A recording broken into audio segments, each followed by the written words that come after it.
नमस्कार बच्चों। आज हम बात करेंगे आपके आगे के टॉपिक की पादपों में समन्वय। पादपों में समन्वय।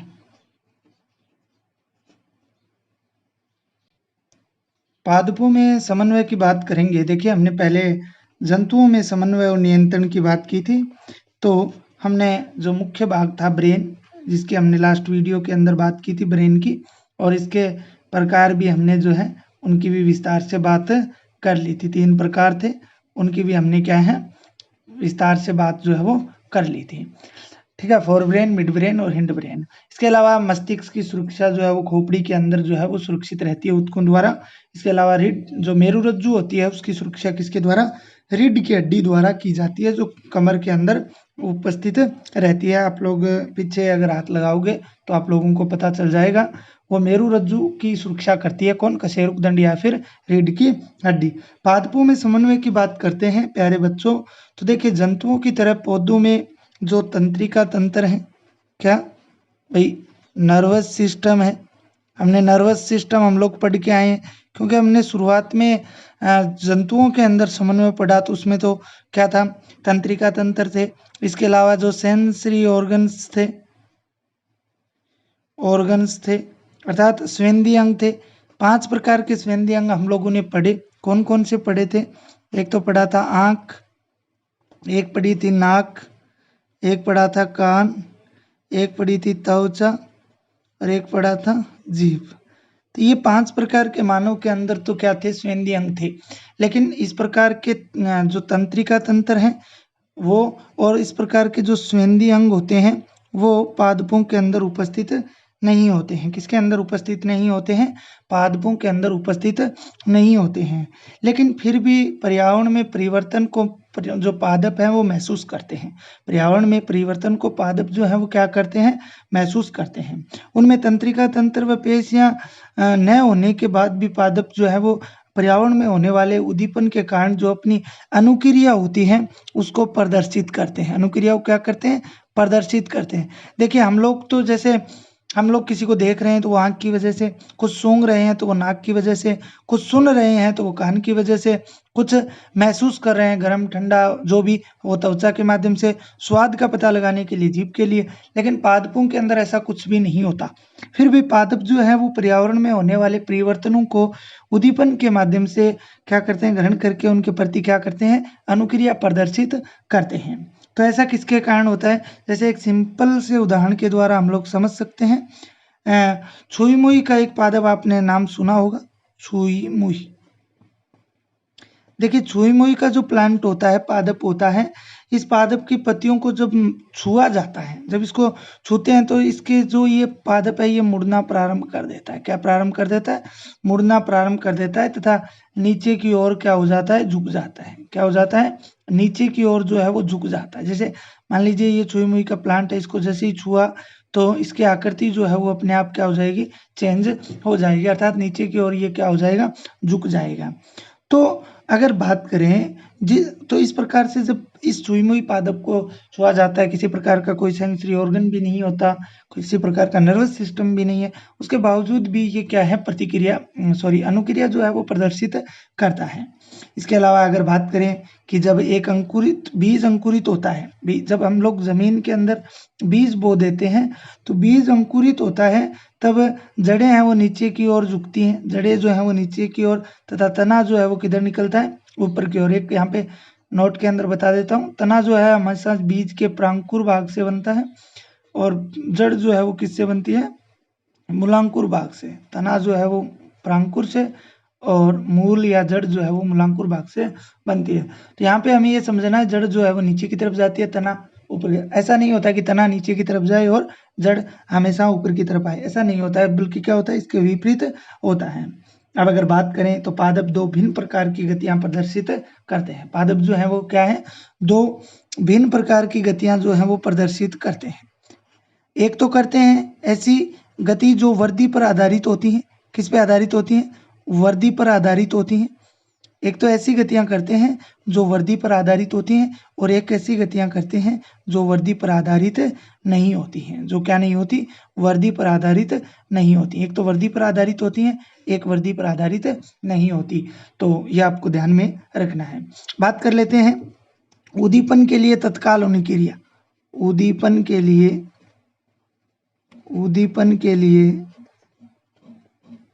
तत्काल अनुक्रिया। उद्दीपन के लिए तत्काल अनुक्रिया। देखिए, छुई मुई के पौधों में गति जो है वो वृद्धि से संबंधित नहीं होती है। हमने छुई मुई प्लांट की बात की थी। इसमें जो गति या जो गति हो रही होती है वो वृद्धि से संबंधित नहीं होती है। तो ये किस पे है? वृद्धि पर आधारित जो है वो नहीं होती है। ये स्पर्श की अनुक्रिया के फलस्वरूप होती है। किसके? स्पर्श के फलस्वरूप होती है। और भाई इसमें न तो तंत्रिका उत्तक होते हैं और ना ही पेशी उत्तक होते हैं, फिर भी जो पादप है छुई मुई का वो स्पर्श को क्या कर लेता है? सहसुंचन कर लेता है, और इस प्रकार जो ये संदेश है वो पत्ती तक पहुंचा देता है। और छुई मुई का पादप जो है वो गति करना क्या कर देता है? प्रारंभ। जैसे ही छुई मुई के पादप को छूते हैं, छूने के बाद में अब किसी प्रकार के नर्वस ऑर्गन्स तो होंगे नहीं, लेकिन फिर भी स्पर्श करते ही जो सूचनाएं हैं वो पत्ती तक पहुंच जाएंगी। कहाँ तक पहुंच जाएंगी? पत्ती तक, और फिर यह मुड़ना शुरू हो जाएगा। ठीक है, तो इस प्रकार से सुई मुई के अंदर जो है वो गति होती है।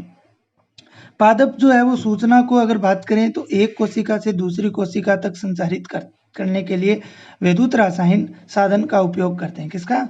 वैद्युत रासायन साधन का जो है वो उपयोग किया जाता है। किसका?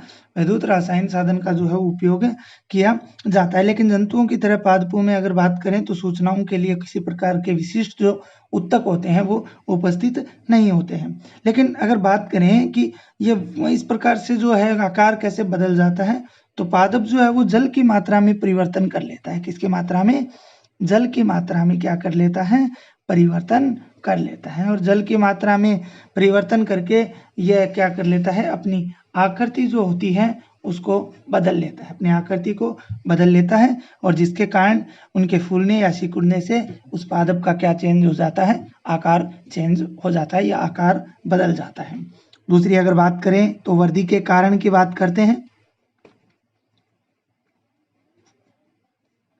वृद्धि के कारण की बात करें तो पादप भूमि में जो है वो जड़ों के द्वारा एक स्थान पर स्थिर रहते हैं। किसके द्वारा? जड़ों के द्वारा एक स्थान पर स्थित रहते हैं। सभी को पता है प्लांट जो होता है, ये मान लीजिए प्लांट है, तो ये इस प्रकार से भूमि के अंदर है, तो अगर जड़ नहीं है तो ये स्थिर नहीं रह पाएगा। किसके माध्यम से स्थिर रहता है? जिन जड़ों के माध्यम से क्या रहता है? ये स्थिर रहता है। ये पूरा प्लांट है, ये जड़ों के कारण ही रुका हुआ रहता है। लेकिन पौधों में किसी प्रकार के चलन की प्रक्रिया नहीं होती है। मान लीजिए आपने कभी देखा ये पौधा यहाँ पे है, ए स्थान पे है, तो ये कुछ समय बाद यहाँ चला जाएगा, ऐसा नहीं होता है। ऐसी गति किसी भी पादप के अंदर नहीं होती है कि वो एक स्थान से दूसरे स्थान तक जिस प्रकार से एनिमल्स करते हैं उस प्रकार से वो क्या कर सके? चलन कर सके या गति जो है वो प्रदर्शित कर सकते हैं। लेकिन पौधे में अलग अलग भागों में गतियां जो है वो होती हैं। वो किसके कारण होती हैं? बाहरी उद्दीपन के कारण होती हैं। अगर उनको बाहरी उद्दीपन के प्रभाव में लाया जाए तो वो संभव हो सकती हैं। पौधे उद्दीपन के लिए भी अनुक्रिया करके अनुवर्तन दिखाते हैं। अनुवर्तन का मतलब वो अपनी जो कार्यशैली है उसको प्रदर्शित करते हैं। एक पौधे की जड़ जो है वो हमेशा नीचे की ओर वृद्धि करती है तथा तना जो है वो हमेशा ही ऊपर की ओर वृद्धि करता है। तो अगर जड़ की बात करें तो वो नीचे की ओर वृद्धि करती है, तो उसे तो बोला जाता है अधोगामी। क्या बोला जाता है? अधोगामी, नीचे की ओर। और ये क्या है? तना है, यह हमेशा ऊपर की ओर गति करता है, इसे ऊपरीगामी। एक शब्द और आता है, ये तो ऋणात्मक गुरुत्वानुवर्ती होता है। भाई गुरुत्वाकर्षण के विरोध जाता है, और जड़ें हमेशा ही क्या होती हैं? धनात्मक गुरुत्वानुवर्ती, अर्थात जिस ओर जाती है, भाई गुरुत्वाकर्षण बल की ओर काम करती है तो धनात्मक गुरुत्वानुवर्ती, और ऊपर की ओर जा रहा है तना तो ऋणात्मक गुरुत्वानुवर्ती हो जाता है। ये सभी प्रक्रियाएं जो है वो गुरुत्व के खिंचाव की अनुक्रिया गुरुत्वानुवर्तन के कारण होती है। किसके कारण? गुरुत्वानुवर्तन के कारण ये क्रियाएं जो है वो होती हैं। किसके कारण होती हैं? गुरुत्वानुवर्तन के कारण ये क्रियाएं जो है वो संपन्न होती हैं। इसके बाद में बात करें तो गति, कुछ गतियां हैं जिनके नाम मैं लिख रहा हूं यहाँ पे, आप लोग देखिए एक एक। एक तो बात कर लेते हैं प्रकाशानुवर्तन।